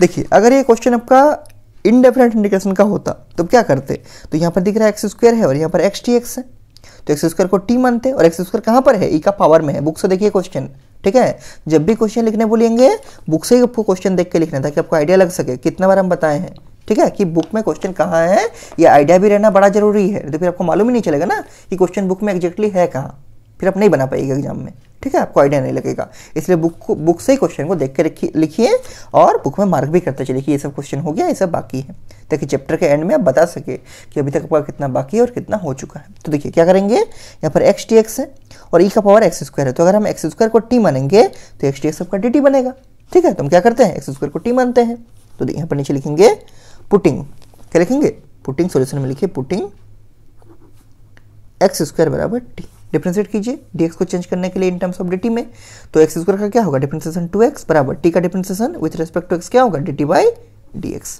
यहाँ पर क्या चाहिए, x इंटू dx, तो यहाँ पर x dx रखेंगे, 2 को नीचे ले आएंगे, तो यहाँ से x dx बराबर बनेगा dt बाई 2, ठीक है, dt बाई 2। तो देखिए अब क्या करेंगे, पुट नहीं करेंगे क्योंकि आपका डेफिनेट इंटीग्रेशन है, अभी हमको लिमिट चेंज करना पड़ेगा। ये जो 0 और 1 लिमिट था, लोअर लिमिट 0 और अपर लिमिट 1, किसके लिए था, फॉर x, अब हमको चेंज करना पड़ेगा इन टर्म्स ऑफ t में, चेंज करेंगे, अभी सीखे हैं। देखिए पहले लोअर लिमिट को चेंज कीजिए, व्हेन x बराबर 0, तो t बराबर कितना होगा, तो t बराबर x² है, तो t बराबर क्या है, x² का मतलब क्या है, 0 का स्क्वायर, तो यहाँ होगा 0 का स्क्वायर, ठीक है, 0 का स्क्वायर कितना होगा, 0, तो t बराबर आपका दैट इम्प्लाइज t बराबर बन गया 0, ठीक है। उसी तरह से ये लोअर लिमिट हो गया 0, लेकिन जब t बराबर 1, मतलब जब x बराबर 1 है, नीचे लिखिए व्हेन x बराबर 1, अपर लिमिट क्या है 1, तो वहाँ पर t क्या होगा, तो t है मतलब x का स्क्वायर, ठीक है, तो ये बनेगा t बराबर x का स्क्वायर, x है 1 तो ये 1 का स्क्वायर, तो यहाँ होगा 1 का स्क्वायर, और 1 का स्क्वायर क्या होता है 1, दैट इम्प्लाइज t बराबर हो गया 1। इस केस में आपका लिमिट चेंज नहीं हुआ, मतलब 0 जहाँ था वहाँ 0 ही होगा और 1 जहाँ था वहाँ 1 ही होगा, चेंज नहीं करेगा। तो ऐसा हर एक बार नहीं होगा, आपको हर एक बार लिमिट चेंज करते जाना है। अगर चेंज होना है तो यहाँ हो जाएगा, अगर चेंज नहीं होना है तो यहाँ नहीं होगा, आपको ऐसे ही हर एक बार स्टेप करना है, ठीक है। जब भी सब्स्टिट्यूशन कीजिएगा आपको लिमिट को t में चेंज करना है, अगर चेंज होना होगा तो होगा, जैसे यहाँ पर नहीं होना था, 0 का 0 ही रह गया और 1 का 1 ही रह गया, तो कोई दिक्कत नहीं, उसी को लिखेंगे, ठीक है। हमको t वाला लिखना है लिमिट, तो लिखेंगे नीचे में देयरफॉर आपका इंटीग्रेशन i क्या हो जाएगा, देखिए देयरफॉर इंटीग्रेशन आपका i हो जाएगा, यहाँ से देखिए यहाँ पर डालेंगे इंटीग्रेशन साइन, देखिए जहाँ पर x का 0 था वहाँ t का भी 0 आ गया, तो x का 0 कहाँ था लोअर लिमिट में, तो t भी 0 लोअर लिमिट में होगा, यहाँ 0। x1 था वहाँ पर t बराबर 1 होगा, x1 अपर लिमिट में था तो t बराबर यहाँ 1 भी अपर लिमिट में होगा, ठीक है। आपको t बराबर डालना है, जहाँ पर x0 था वहाँ पर t 0 आ गया, x0 का जगह 0 तो यहाँ 0 डाल दिए। जहाँ x1 था, ठीक है, जहाँ अपर लिमिट में 1 था वहाँ t कितना आ गया 1, तो यहाँ पर हम t अपर लिमिट पर लाएंगे 1, ठीक है। अब देखिए इसको लिखिए क्या है यहाँ पर x dx, तो x dx क्या हो जाएगा dt/2, x dx हो गया dt/2, इसको बाद में लिखेंगे, फिलहाल इसको लिखिए e का पावर x स्क्वायर, ठीक है। x स्क्वायर क्या बनेगा t, तो ये बनेगा e का पावर t, तो इसको पहले लिखते हैं e का power t into x dx, x dx क्या हो जाएगा यहाँ से देखिए x dx होगा dt/2, ठीक है, dt/2। और लिमिट किसका डाले हैं, t वाला लिमिट डाले हैं, लोअर लिमिट 0 और upper limit 1, lower limit 0 upper limit 1। Coincidentally इसमें क्या हो गया, इसका लिमिट और इसका लिमिट सेम हो गया, कोई दिक्कत नहीं है, इसमें कोई भी दिक्कत नहीं है, ठीक है। तो इससे आपको लिमिट डालना है। अब देखिए क्या करेंगे, e का पावर t हो गया, e का पावर x स्क्वायर था, x स्क्वायर का t डाल दिए और x dx का जगह t/2 डाल दिए, 1/2 कांस्टेंट इसको बाहर कर दीजिए, तो 1/2 बाहर चला गया, लिमिट बन गया 0 से 1, ये जो लिमिट है, ठीक है। यहाँ बन गया e का पावर t इंटू dt। आपको याद होगा जैसे e का पावर x dx का क्या होता है, e का पावर x ही होता है, e का पावर x का डिफरेंशिएशन भी e का पावर x होता है और e का पावर x का इंटीग्रेशन भी e का पावर x होता है, आपको याद होना चाहिए, ठीक है। उसी टाइप से देखिए e का पावर t dt का क्या होगा, e का पावर t ही होगा, तो यहाँ लिखेंगे क्या 1/2 रहेगा और इसको ब्रैकेट में लिखेंगे e का पावर t, e का पावर t का इंटीग्रेशन क्या होगा, e का पावर t होगा, लेकिन लिमिट लगेगा हाँ 0 से लेके 1 जो इसका लिमिट है इन टर्म्स ऑफ t में, ठीक है। अब सॉल्व कीजिए इसको, तो ये बनेगा 1/2, एक बार t का जगह 1 रखेंगे तो e का पावर 1 अपर लिमिट माइनस 0 रखेंगे e का पावर 0, ठीक है। थोड़ा सा और सॉल्व करेंगे इसको, e का पावर 1 को हम e लिख सकते हैं, किसी का भी पावर बाय डिफॉल्ट क्या होता है 1, तो पावर 1 लिखे नहीं लिखे बात बराबर है, और e का पावर 0 क्या होता है, e का पावर 0 होता है 1, किसी का भी पावर 0 क्या होता है 1 होता है, इसको साइड में लिख लीजिए, e का पावर 0 बराबर 1 और e का पावर 1 को क्या लिखेंगे e लिखेंगे, तो ये बनेगा आपका 1/2 और यहाँ रहेगा e का पावर 1 मतलब e माइनस 1, क्लियर है, 1/2 e minus 1, this is the answer, ठीक है, this is the answer of question number 15, ठीक है। तो इसमें आपको क्या दिखा है कि जब भी सब्स्टिट्यूशन कीजिएगा लिमिट जरूर से चेंज कीजिएगा, ठीक है। ये x के लिए लिमिट था तो x बराबर 0, तो t बराबर इसको पुट करेंगे, 0 आया है, जो आएगा लिखना है, ठीक है। x बराबर 1 अपर लिमिट था तो t बराबर भी 1 आया, जो आया लिखना है, फिर t वाला लिमिट को यहाँ लिख देना है और फिर इसको डालना है, सब्स्टिट्यूट करना है, इसको आप याद रखिएगा, ठीक है। हम आपका जो रिवीजन क्वेश्चन देंगे इसके बाद वाला रिवीजन नंबर 6 का आप लोग तो बोल रहे कि नहीं बना है, लेकिन रिवीजन नंबर 6 हमको नहीं लगता है कि नहीं बनेगा, ठीक है। हम आपको सेकंड डेरिवेटिव का दिए हैं y2 y1 वाला का, लेकिन ये सब हम कराए हैं आपको, ये सब सारा आपका कॉपी में होगा, एक बार अपने से जरूर ट्राई कीजिएगा, ठीक है। हम तो बना देंगे लेकिन हम तो पहले भी बनाए थे, तो अगर हम बना देंगे फिर आप भूल जाइएगा, इसलिए अपने से उसको बनाइए, ठीक है। तो अगर प्रॉब्लम होगा तो हम बना देंगे, क्या दिक्कत है। और आपका जो रिवीजन नंबर 7 होगा उसमें हम आपको डेफिनेट इंटीग्रेशन का क्वेश्चन देंगे, 3-4 क्वेश्चन देंगे, इसलिए इसको ध्यान से बनाइए आप लोग, ठीक है। तो ये हो गया क्वेश्चन नंबर 15। इसके बाद देखिए नेक्स्ट क्वेश्चन है क्वेश्चन नंबर 14, ठीक है। देखिए इसको लिखते हैं क्वेश्चन नंबर 14, देखिए क्वेश्चन नंबर 14 बुक से लिखिए, जब भी हम क्वेश्चन लिखने बोलेंगे क्वेश्चन कहाँ से लिखना है, ऑलवेज बुक से लिखना है, ठीक है। देखिए क्वेश्चन नंबर 14 में आपका कुछ ऐसा है क्वेश्चन कि लिमिट दिया गया है 0 से 1, ठीक है, और यहाँ 2x + 3 बाई 5x² + 1, 5x² + 1 और यहाँ पर आपका dx। देखिए इंटीग्रेशन कैसे बनेगा पहले सोचिए, अगर इनडेफिनेट होता तब कैसे बनता। अगर आप इनडेफिनेट में सॉल्व करना जानते हैं तो मान के चलिए आप डेफिनेट में भी सॉल्व कर सकते हैं, क्योंकि उसमें केवल लिमिट पुट करना है और कुछ नहीं करना है फिलहाल अभी के लिए। अभी आपको प्रॉपर्टी वगैरह नहीं पढ़ाए हैं जो आपको बाद में पढ़ना है, ठीक है, मतलब आपको जो इसका लास्ट एक्सरसाइज है 7.11 उसमें आपको प्रॉपर्टी भी पढ़ना है, प्रॉपर्टी ऑफ इंटीग्रेशन, या बोल सकते हैं प्रॉपर्टी ऑफ डेफिनेट इंटीग्रेशन। वो अभी नहीं है आपका, इसके बाद है, इसके बाद एक एक्सरसाइज में। ठीक है, तो अभी फिलहाल कैसे बनेगा, तो देखिए अगर आपका ये डेफिनेट इंटीग्रेशन होता तो हम क्या करते, दो पार्ट में स्प्लिट करते। अगर आपका इनडेफिनेट होता तो क्या करते, दो पार्ट में इसको स्प्लिट करते। एक बार करते 2x बाई 5x² + 1 और एक बार करते 3 बाई 5x² + 1, फिर इसको सॉल्व करते। देखिए उसी तरह से करते हैं यहाँ पर भी, उसी टाइप से यहाँ पर भी हम बनाते हैं। ठीक है, देखिए दो पार्ट में स्प्लिट कीजिए और ये लिमिट जो है रहेगा। ठीक है, लिमिट रहेगा तो एक इंटीग्रेशन बनेगा लिमिट फ्रॉम 0 to 1 और यहाँ क्या बनेगा 2x बाई 5x² + 1 dx, बीच में लगेगा प्लस, चूंकि प्लस से सेपरेट हो सकता है। और एक इंटीग्रेशन बनेगा 0 से 1, ये बनेगा 3 बाई क्या 5x² + 1 और यहाँ होगा dx। ठीक, अब कैसे बनेगा, तो इस सेकंड इंटीग्रेशन को पहले देखिए। तो यहाँ अगर हम 5 को कॉमन निकालेंगे नीचे से तो क्या बनेगा, यहाँ बनेगा x², यहाँ बनेगा 1/5। ठीक है, और फिर क्या करेंगे 3 कांस्टेंट बाहर कर देंगे। ठीक है, और फिर 1/x² + a² का फॉर्मूला लगाएंगे, क्या होता है 1/a tan inverse of x/a। ये तो समझ में आ गया क्या करना है। ठीक है, ये सब क्लियर होना चाहिए। ये सबको हम इंडेफिनेट में बहुत ही डेप्थ में बताए हैं आपको। ठीक है, अब उसको रिवाइज कीजिए, कॉपी को, उसको रिवाइजन में कम मत कीजिए। और इसको कैसे बनेगा, तो यहाँ देखिए 5x² + 1 है, हमको मालूम है कि x² का डिफरेंशिएशन क्या होता है, x होता है, और ऊपर में आपका x प्रेजेंट भी है। ठीक है, तो हम क्या करेंगे यहाँ पर हम x² को क्या मानेंगे, मतलब इस नीचे वाले को क्या मानेंगे, इसको मानेंगे हम t।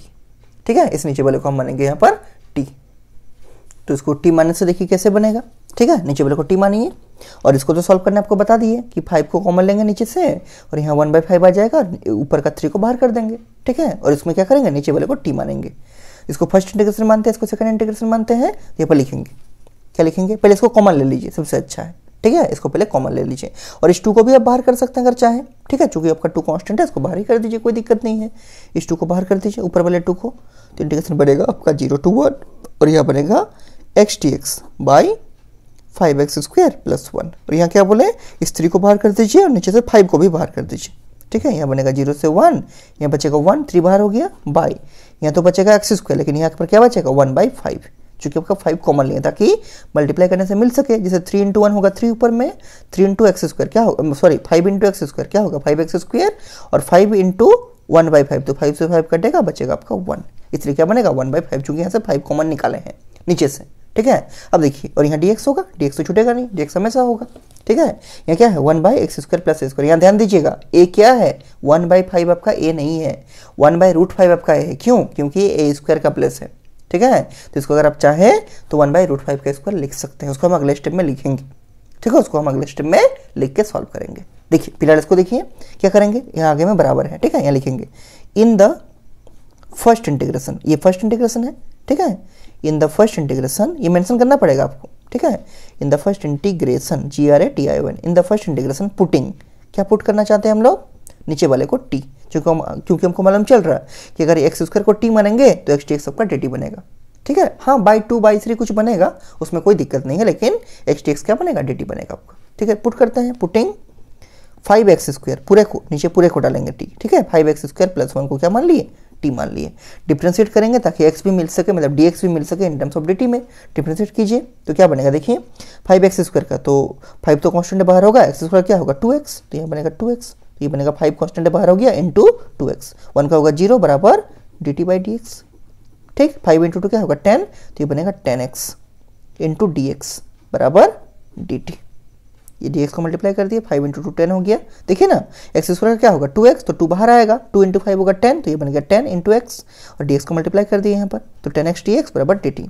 ऊपर में हमको क्या चाहिए, x dx चाहिए, तो x dx को रखेंगे, 10 को नीचे कर देंगे, उसको हम अगले स्टेप में लिख रहे हैं। ठीक है, यहाँ तक लिख चुके हैं 10x dx बराबर dt। इसके बाद क्या करते हैं, ऊपर चाहिए हमको x dx, तो हम यहाँ x dx रखेंगे और 10 को ये नीचे भेज देंगे, तो क्या आएगा x dx बराबर dt/10, उसको लिखिए नीचे में। ठीक है, उसको नीचे में आप लोग लिखिए, अपने से भी बना सकते हैं, बहुत हार्ड नहीं है।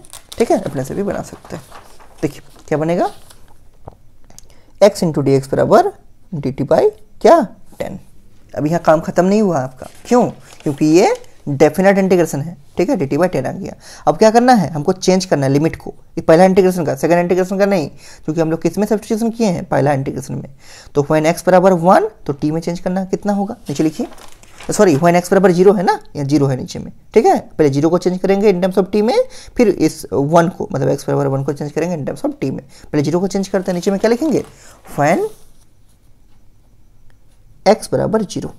तो आपका रिलेशन क्या था, टी बराबर देखिए कितना माने थे, टी बराबर हम लोग माने थे 5x² प्लस 1, एक्स की जगह डालना है 0, तो क्या था 5x² प्लस 1, लिख के बनाते हैं, ठीक है, 5 इंटू एक्स स्क्वायर मतलब 0 का स्क्वायर प्लस 1, तो 0 का स्क्वायर तो होगा 0, 0 इंटू 5 होगा 0 प्लस 1 कितना बनेगा, ये बनेगा आपका 1, दैट इम्प्लाइज टी बराबर मिल गया आपको 1, ठीक है। उसी तरह से और एक लिमिट को चेंज कीजिए, व्हेन क्या था, फैन अपर लिमिट देखिए क्या था एक्स में, अपर लिमिट था आपका यहाँ, अपर लिमिट था आपका 1, तो यहाँ पे लिखेंगे व्हेन एक्स बराबर 1, ठीक है, क्या लिखेंगे व्हेन, क्लियर हो रहा होगा, व्हेन एक्स बराबर 1, तो टी बराबर कितना होगा, फॉर्मूला क्या था, मतलब किसमें डाले थे हम लोग, देखिए डाले थे टी बराबर 5x² प्लस 1 में, तो यहाँ एक्स की जगह क्या डालना है 1, तो 1 का स्क्वायर 1 होता है, डालिए इसको, तो यह बनेगा 5 इंटू 1 का स्क्वायर और प्लस 1, ठीक, तो 5 इंटू 1 का स्क्वायर, 1 का स्क्वायर 1 होगा, तो 1 इंटू 5 क्या होगा 5 और 5 प्लस 1 होगा 6, दैट इम्प्लाइज टी बराबर क्या मिल गया 6। इसका मतलब जो आपका लोअर लिमिट x में 0 था, अब लोअर लिमिट t में क्या बन गया 1,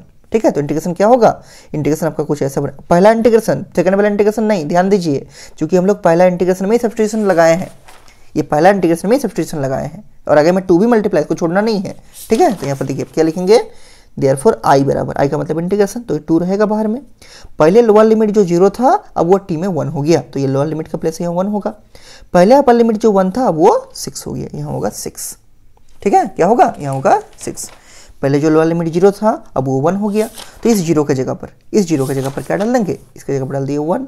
उसी तरह से पहले जो अपर लिमिट आपका 1 था अब क्या हो गया, पहले जो अपर लिमिट आपका 1 था अब वो हो गया आपका 6, तो अपर लिमिट की जगह डाल दिए 6, अब इसको पुट करेंगे, ठीक है, क्या पुट करेंगे यहाँ देखिए, तो एक्स टी एक्स है उसके जगह पर क्या आया है, एक्स टी एक्स की जगह पर है dt/10, तो यहाँ लिख देंगे dt/10 होल डिवाइड बाई क्या है, ये है 5x² प्लस 1, और इस 5x² प्लस 1 को क्या माने हैं t माने हैं, तो जहाँ पर 5x² प्लस 1 है वहाँ पर क्या डालेंगे, वहाँ हम डालेंगे t, ठीक है, तो ये बनेगा बाई t, ये पहला इंटीग्रेशन जो हम लोग सब्स्टिट्यूशन लगाए थे वो बन गया, लेकिन सेकंड इंटीग्रेशन भी साथ में है, ये वाला छोड़ नहीं सकते उसको, इसको भी करना पड़ेगा, इसको थोड़ा सा हम लिख के बनाते हैं, क्या लिख के बनाएंगे ना, पहले हम 1/5 को लिखना चाहेंगे 1/√5 का स्क्वायर, ताकि ये x² प्लस a² के फॉर्मेट में आपको ठीक से दिखे, अगर आप यूज टू है डायरेक्ट लगाने का तो डायरेक्ट भी लगा सकते हैं, लेकिन हम तो बोलेंगे लिख के लगाइए, कोई प्रॉब्लम नहीं होगा अभी इनिशियल फेज में, ठीक है, जब तक आप इंटीग्रेशन में बहुत अच्छे से नहीं बना लेते हैं तब तक लिख के ही लगाइए। तो क्या करेंगे 1/5 को लिखेंगे 1/√5 का होल स्क्वायर, ताकि आपको दिखे कि x² है और ये a² लिखिए, और 3/5 रहेगा आगे में, ठीक है, तो यहाँ होगा प्लस 3/5, और इसका लिमिट जो है वही रहेगा, इसका लिमिट चेंज नहीं कर देना है, इसका लिमिट को चेंज नहीं कर देना है सेकंड इंटीग्रेशन का, क्यों, क्योंकि हम लोग इसमें सब्स्टिट्यूशन नहीं लगाए हैं, सब्स्टिट्यूशन लगा है केवल पहला इंटीग्रेशन में, इसलिए लिमिट भी पहला इंटीग्रेशन का ही चेंज होगा अकॉर्डिंग टू t, ये तो x ही है, इसका लिमिट वही रहेगा जो है, ठीक है, तो क्या होगा, ये होगा 0 to 1, और यहाँ क्या है, यहाँ देखिए 1/, लिखिए इसको 1/x² प्लस 1/5 था, इसको हम लिख सकते हैं 1/√5 का होल स्क्वायर, और यहाँ dx होगा ऊपर में एज इट इज, क्योंकि √5 का स्क्वायर क्या होता है 5 ही होता है, तो ये क्या बनेगा वापस 1/5 बनेगा, 1/√5 का स्क्वायर क्या होता है 1/5 होगा, क्योंकि √5 का स्क्वायर 5 होता है, तो ये वापस क्या बनेगा 1/5 ही बनेगा, मतलब इसी के जैसा रहेगा, ठीक है, कोई फर्क नहीं पड़ेगा, लेकिन बेनिफिट क्या हुआ, इससे ही फॉर्मूला में रेंज होगी,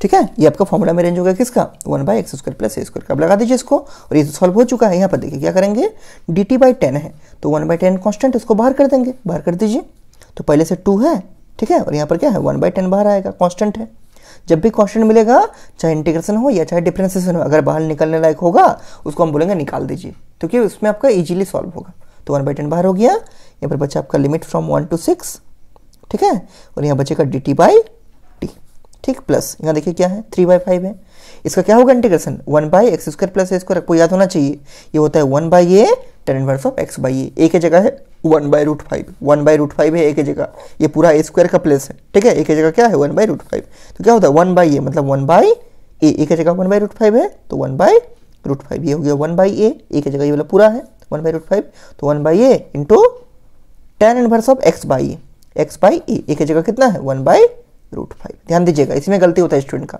अब क्या करना है, ये तो कांस्टेंट इसको छोड़ दीजिए बाहर में, इसमें लिमिट आपको डालना है, क्या 0 to 1, सेकंड वाला इंटीग्रेशन का लिमिट डाल रहे हैं, पहला इंटीग्रेशन अभी तक सॉल्व नहीं किए हैं, ठीक है, केवल सेकंड को सॉल्व किए हैं, क्या है 1/x² प्लस a² मतलब 1/a, a की जगह है 1/√5, तो 1/1/√5 tan inverse of x/a, a की जगह क्या है 1/√5, तो x/1/√5, और इसमें चूंकि x है और x में हमको लिमिट पुट करना है तो इसमें पूरा में घेर के लिमिट डाल दे। चूंकि कांस्टेंट था इसको बाहर रख दीजिए, इसमें कोई दिक्कत नहीं है, ठीक है। ऐसे भी कांस्टेंट को बाहर करते हैं हम लोग, ठीक है, इसको बाहर रख दीजिए, कोई दिक्कत नहीं है। इसको सॉल्व करेंगे, जैसे आपका dx बाई x होता है log mod x, उसी टाइप से dt बाई t क्या होगा, log mod t होगा। क्लियर है। और ये कटेगा 2 से, 2 1 जा 2, 2 5 जा 10, तो क्या बन गया 1/5 बन गया और ये बनेगा log mod t। इसमें भी 1/5 को बाहर रख दीजिए और इस पूरे में लिमिट डाल दीजिए, कहाँ से कहाँ, 1 से 6, जो t का लिमिट है 1 से 6। प्लस इसको थोड़ा सॉल्व करते हैं तो ये बनेगा 3/5, ये 1/5 है तो ये सॉरी 1/√5 है तो ये √5 ऊपर जाएगा तो क्या बनेगा, ये बनेगा √5/1, ठीक है। तो 3/5 ये 1/1/√5 है तो ये बनेगा √5/1 मतलब √5 बनेगा, ठीक। और यहाँ डालिए लिमिट। अच्छा एक बार इसको ऐसे ही रखते हैं, फिर लिमिट डालेंगे, इसमें भी लिमिट डालेंगे, इसमें भी लिमिट डालेंगे, फिलहाल इसको ऐसे ही रखिए ताकि अच्छा लगे, ठीक है। ये बनेगा 10 इनवर्स ऑफ, थोड़ा सॉल्व कर लीजिए, x बाई 1/√5 है, ठीक है। तो 1/√5 नीचे में, ऊपर जाएगा तो क्या बनेगा √5/1, तो √5/1 मतलब क्या, √5, तो √5 इंटू x होगा। क्लियर है। x बाई 1/√5 है तो नीचे वाला ऊपर जाएगा तो क्या होगा, √5/1 मतलब √5 बनेगा, तो ये बनेगा √5 इंटू x और लिमिट क्या होगा 0 to 1। क्लियर होना चाहिए, ठीक है, लिमिट 0 to 1। अब इसको लिमिट पुट करेंगे, देखिए ये 1/5 है, ठीक है, ब्रैकेट लगाइए। एक बार अपर लिमिट 6 तो क्या होगा log mod 6, और चूंकि 6 आपका पॉजिटिव नंबर है और पॉजिटिव नंबर का मोड क्या होता है पॉजिटिव, तो इसको सिंपली आप 6 लिख सकते हैं, ठीक है। माइनस लोअर लिमिट क्या है 1, तो यहाँ पर डालेंगे log mod 1, log mod 1 कितना होता है 1, तो यहाँ 1 लिख दीजिए, ठीक है। यहाँ पर आप सिंपली 1 लिख दीजिए। इसके बाद देखिए अपने से बनाइए इसको, कोई दिक्कत नहीं होना चाहिए इसमें, ठीक है। देखिए यहाँ देखिए log mod 1 हो गया, एक बार अपर लिमिट 6 डाल दिए माइनस लोअर लिमिट 1 डाल दिए, चूंकि 1 का मोड क्या होता है 1 ही होता है तो 1 लिख सकते हैं, ब्रैकेट क्लोज। प्लस यहाँ सॉल्व कीजिए, ये देखिए 5 से कटेगा, मतलब आपको मालूम है कि √5 जो आपका 5 जो होता है उसको आप लिख सकते हैं √5 इंटू √5, तो एक √5 से ही कट जाएगा, क्या बचेगा नीचे √5 बचेगा, तो ये √5 कटेगा 5 से, कितना √5 टाइम्स में, ठीक है। तो ये बचेगा 3/√5, ठीक है, 3/√5। और यहाँ क्या मिलेगा, यहाँ पर आपका पुट कीजिए तो ये बनेगा 10 इनवर्स ऑफ, देखिए √5 इंटू x का जगह अपर लिमिट 1 तो ये बनेगा 1, ठीक है, bracket close, minus lower limit 0, तो 10 इनवर्स ऑफ क्या होगा, 10 इनवर्स ऑफ का √5 इंटू 0, ठीक है। इसको लिख के आप सॉल्व कीजिए, ठीक है। देखिए इसको लिख के सॉल्व कीजिए, क्या बनेगा, क्या किए अपर लिमिट डाल दिए 1 तो ये बनेगा √5 इंटू 1 माइनस 10 इनवर्स तो रहेगा, ये बनेगा √5 इंटू 0। अब लिख के थोड़ा सॉल्व कीजिए, देखिए ये बनेगा 1/5, ठीक है, ये बनेगा आपका 1/5। और यहाँ देखिए ये आप चाहे तो log of m minus log of n लगा सकते हैं, क्या बनेगा log of m by n, या आप पुट कर सकते हैं log 1 का वैल्यू क्या होता है, log 1 का वैल्यू 0 होता है, कहीं पर भी आपका log 1 मिलेगा, ठीक है, तो log 1 का वैल्यू क्या होता है 0। हम मान लीजिए प्रॉपर्टी लगाते हैं, क्या होगा log of m by n मतलब log ऑफ 6/1 मतलब log ऑफ 6 हो जाएगा, ठीक है। ये बनेगा सिंपली log ऑफ 6। आप चाहे तो mod ऑफ 6 भी दे सकते हैं, लेकिन mod दीजिएगा तब भी 6 ही मिलेगा, क्योंकि 6 एक पॉजिटिव नंबर है और पॉजिटिव नंबर का mod पॉजिटिव ही होता है। तो एक्चुअली में क्या होगा log of m minus log of n, क्या होगा log of m by n मतलब 6/1 और 6/1 क्या होता है 6, या ऐसे समझिए log ऑफ 1 का वैल्यू 0 होता है तो 0 यहाँ होगा तो माइनस 0 हट जाएगा, किसी का भी मतलब अगर आपका log ऑफ 1 कहीं पर भी होगा, कहीं पर भी log ऑफ 1 जो होता है क्या होता है 0, तो ये माइनस 0 मतलब ये हट जाएगा, या फिर ऐसे समझिए log of m minus log of n मतलब log of m by n मतलब 6/1 6 हो गया, ठीक है। ये पार्ट खत्म, ये ब्रैकेट क्लोज कर दीजिए। प्लस यहाँ देखिए 3/√5 है, ठीक है। यहाँ देखिए यहाँ क्या होगा, थोड़ा सॉल्व करते हैं, ये बनेगा 10 इनवर्स ऑफ √5 इंटू 1, क्या बनेगा √5 बनेगा, माइनस यहाँ क्या होगा 10 इनवर्स ऑफ √5 इंटू 0, क्या बनेगा 0 बनेगा, ब्रैकेट में रख दीजिए इसको, ठीक है, ब्रैकेट में रखिए, ये ब्रैकेट क्लोज। थोड़ा सा और सॉल्व कीजिए, इस ब्रैकेट को देने का कोई जरूरत नहीं है क्योंकि एक ही तो टर्म है, तो ये क्या बनेगा log ऑफ 6/5, ऐसा लिखिए 1/5 इंटू log ऑफ 6, चूंकि 6 पॉजिटिव नंबर है इसलिए इसमें मॉड नहीं दे रहे, ठीक है। आप मॉड दे सकते हैं, इसमें कोई दिक्कत भी नहीं है, ठीक है। कोई भी पॉजिटिव नंबर होगा उसका मॉड तो उसी के बराबर होता है, इसलिए हम इसमें मॉड नहीं भी दे सकते हैं। प्लस ये होगा 3/√5, ठीक है, 3/√5। यहाँ देखिए क्या होगा 10 इनवर्स ऑफ √5, इसका तो परफेक्ट हमको एंगल नहीं मालूम कि किसमें √5 होता है, इसलिए इसको ऐसे ही रखेंगे, लेकिन इसका मालूम है कि 10 इनवर्स ऑफ 0, 10 का वैल्यू 0 कहाँ होता है 0 डिग्री में, तो 0 डिग्री का रेडियन क्या होता है 0 रेडियन, तो ये बनेगा 0। 10 इनवर्स ऑफ 0 कहाँ होता है, मतलब 10 में 0 कहाँ होता है वैल्यू, तो 0 होता है 0 डिग्री में, और 0 डिग्री का 0 रेडियन भी क्या होता है 0 रेडियन ही होता है, तो यहाँ पर क्या आएगा 0। ये आपको याद है ना कि 10 इनवर्स ऑफ 0 होता है 0 में। आपको याद होना चाहिए, आपको हम चार्ट पहले लिखा चुके हैं, ठीक है, साइन का, कॉस का, टेन का, सबका लिखा चुके हैं। तो टेन का पहले जीरो कहाँ होता है, जीरो रेडियन बोलिए या जीरो डिग्री बोलिए, क्योंकि जीरो रेडियन जीरो डिग्री के बराबर होता है, तो क्या बनेगा, जीरो बनेगा, ठीक है। तो सॉल्व कीजिए इसको लिख के, बस आंसर आ जाएगा 1/5, ये बनेगा log ऑफ 6 प्लस 3/5, ये जीरो तो खत्म हो गया, क्या बना, यहाँ बन गया tan inverse of √5 and plus C नहीं यहाँ होगा, क्या होगा, आंसर बनेगा, क्योंकि ये आपका डेफिनेट इंटीग्रेशन है, ठीक है, उसमें लास्ट में प्लस सी को ऐड नहीं करना है। कहाँ ऐड होता है प्लस सी, इनडेफिनेट इंटीग्रेशन में, ठीक है। आंसर क्या बन गया, 1/5 log of 6 plus 3/5 tan inverse of √5, ठीक है, दिस इज द आंसर। एक बार चेक कर लेते हैं आंसर सही है कि नहीं, रुकिए एक मिनट। क्वेश्चन नंबर 14 का आप लोग भी चेक कर लीजिए, सही होना चाहिए, हर एक प्रोसेस सही है, ठीक है, चेक कर लेते हैं फिर भी एक बार। क्वेश्चन नंबर हो गया ये आपका 14 ना, ठीक है, देखिए 7 पॉइंट कौन सा था, 7.9, question 1/5 log 6 plus 3/5 tan inverse of √5, 1/5 log 6 plus 3/5 tan inverse of √5, बिल्कुल सही है, ठीक है, इसमें कोई दिक्कत नहीं है। तो ये हो गया आपका क्वेश्चन नंबर 14, ठीक है। एक्सरसाइज नंबर 7 पॉइंट कौन सा था, 7 पॉइंट हम लोग बना रहे थे इसमें 7.9 का, ठीक है, 7.9 का क्वेश्चन नंबर कहाँ तक हो गया, 14 तक हो गया है, ठीक है। इसके बाद देखिए हम आपको एक क्वेश्चन होमवर्क देते हैं और आज का क्लास को बंद करते हैं, ठीक है, आज के क्लास को क्लोज करते हैं। देखिए 14 तक हो गया है, ठीक है। आप एक क्वेश्चन बना सकते हैं, चाहे तो इस एक्सरसाइज को पूरा बना सकते हैं, इसमें कोई दिक्कत नहीं है और नहीं बनने वाला नहीं है, ठीक है, लेकिन फिर भी आपको हम एक क्वेश्चन देते हैं होमवर्क में, क्वेश्चन नंबर 21, ठीक है, उसको आप बनाइएगा और बना के हमको सेंड कीजिएगा, ऑब्जेक्टिव क्वेश्चन है, ठीक है। देखिए होमवर्क में है क्वेश्चन नंबर 21, इसी एक्सरसाइज का क्वेश्चन नंबर 21, 21 नंबर क्वेश्चन, इसको बना के हमको सेंड कीजिएगा। और ये सब जितना लिखाए हैं वो सब जल्दी से लिख के हमको सेंड कर दीजिए, ताकि हमको मालूम चले कि आपको कोई समझने में प्रॉब्लम नहीं है। और अगर आपको समझने में कहीं पर कुछ प्रॉब्लम होगा हमको बोलिएगा, ठीक है, तब इसको यहीं पर रखते हैं, ठीक है।